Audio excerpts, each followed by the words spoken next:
Hi. This time I'd like to discuss the dummy of the second section. For those of you who've already done it, I would suggest that you should do and practice dummy empty-handed, because you're going to start to realize that when you're practicing in real life, people move around, whereas the dummy, it doesn't.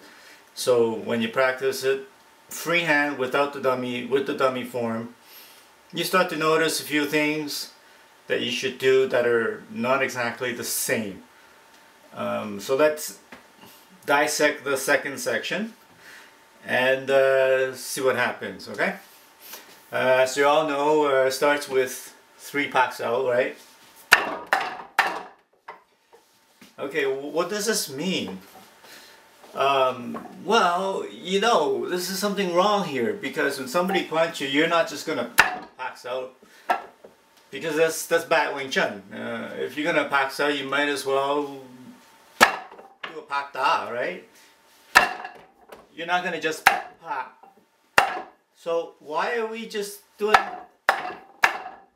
3 packs out then? It's not wise to do that. The reason for that is this second section is that you're being trained for a surprise attack.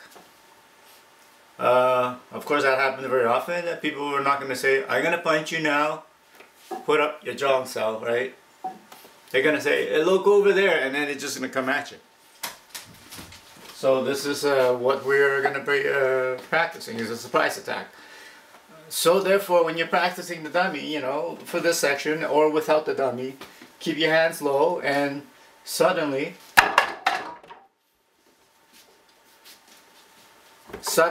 bring your hands up to do a 3 packs out. Now, you've noticed that you're not moving. Now, let's put this into a real scenario. If somebody were to come at you and punch you 3 times and you didn't move back, and they were to advance at you and punch you 3 times while they advance at you, it doesn't matter how good you are, it doesn't matter how slow the other person is. First punch, you'll be lucky, you might be able to pack the first punch. Second punch is a hit and miss.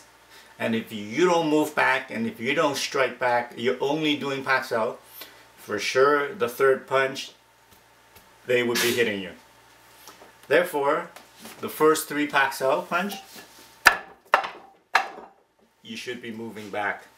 You got to be practicing empty-handed with your 3 packs out, moving back. No 2 ways about that. Dummy can't advance, so that's why dummy stays there and you stay there. But don't get me wrong, and don't get this move in a habit of doing 3 packs out when you don't know what's going on. Because in real situation, you don't want to fight, you didn't expect to fight, somebody just throw a wild 3 punches at you while they want to hit you. So your instinct is to pack out, but your instinct is also to move back. Now you've packed 3 times, assuming that you've moved back, assuming that your enemy is attacking you.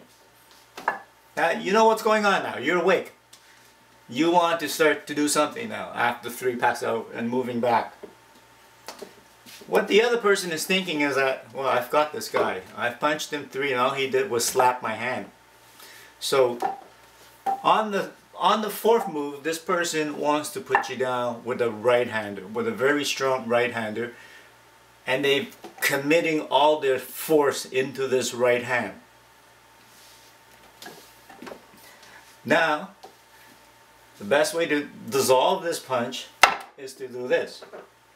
And you could be as skinny as you can, and this guy could be as big as they can, and if you manage to do this correctly, it will dissolve any punches coming this way to take it off the center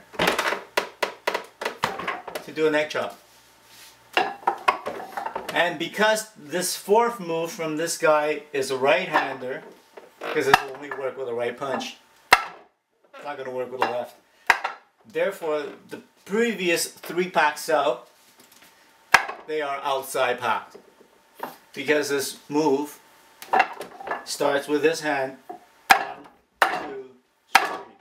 So when you're on the third pack, it's also on the outside pack because it's the left punch.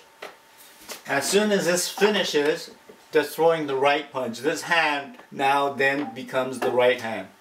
So it's 3 outside pack.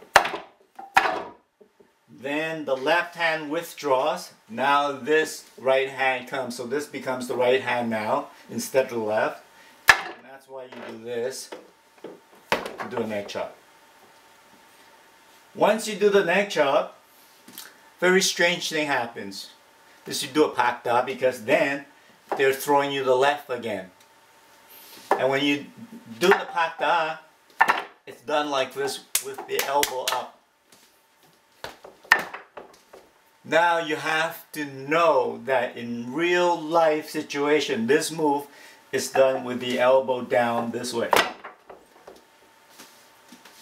Because we can't remove this right away, because it's a dummy. Therefore, when you practice this move, the next move, the next pak da, is actually this, not this. We do this because this is a dummy.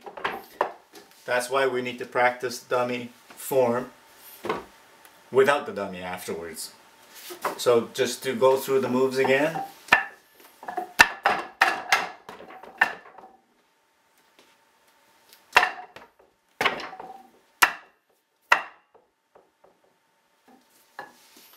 And there you have it. The second section of dummy. Thank you.